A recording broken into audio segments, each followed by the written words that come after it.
आज सकाळी अतिशय दुःखद घटना घडलेली आहे। अतिशय अनाकलनीय अशा परिस्थितीमध्ये विमान अपघातामध्ये राज्याचे उपमुख्यमंत्री अजितदादा पवार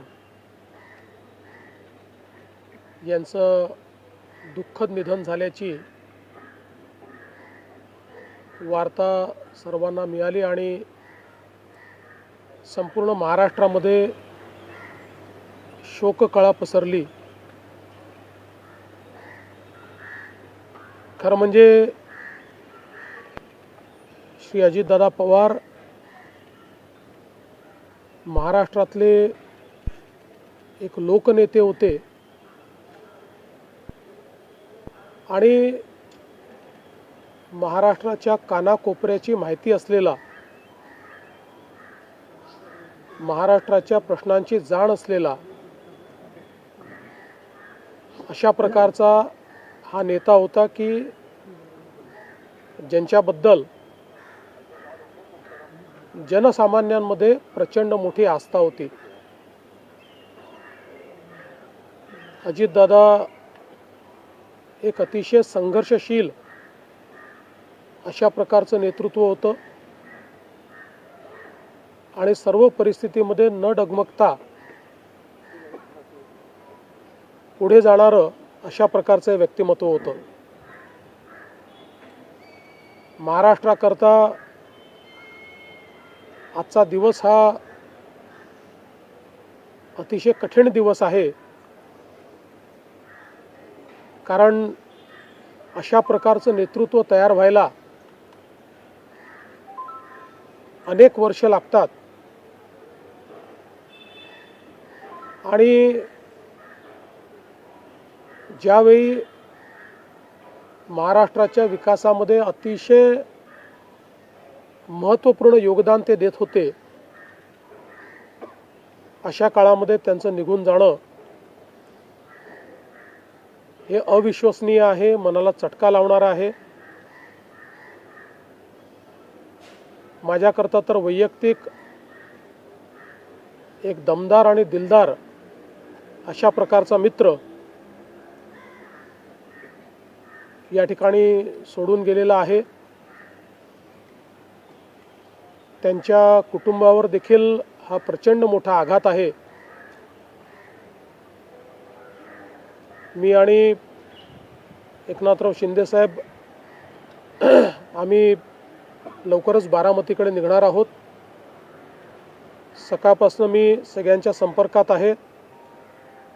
माननीय प्रधानमंत्री महोदय, माननीय गृहमंत्री महोदय सर्वांशी चर्चा करून त्यांनाही घडलेल्या परिस्थितीची सगळी कल्पना मी दिली आहे। त्यांनीही याबद्दल प्रचंड दुःख हे व्यक्त केलेलं आहे। एकूणच देशातच या संपूर्ण प्रकरणामुळे हळहळ पसरलेली आहे। पुढच्या सगळ्या गोष्टी ज्या आहेत त्या परिवाराशी चर्चा करून ठरवण्यात येतील। सकाळी सुप्रियाताईंशी माझं बोलणं झालं, त्यानंतर पार्थ पवारांशी माझं बोलणं झालं। एकदा संपूर्ण परिवार बारामतीला पोचल्यानंतर पुढच्या सगळ्या गोष्टींचे निर्णय हे त्यांच्या संमतीने घेतले जातील। महाराष्ट्रामध्ये आज शासकीय सुट्टी आम्ही घोषित केलेली आहे आणि त्यासोबत 3 दिवसाचा दुखवटा देखील जाहीर करण्यात आलेला आहे। पुढच्या सगळ्या बाबींची कल्पना ही आपल्याला लवकरच देण्यात येईल। पण मला असं वाटतं की कधीही भरून न निघणारं अशा प्रकारचे नुकसान आहे.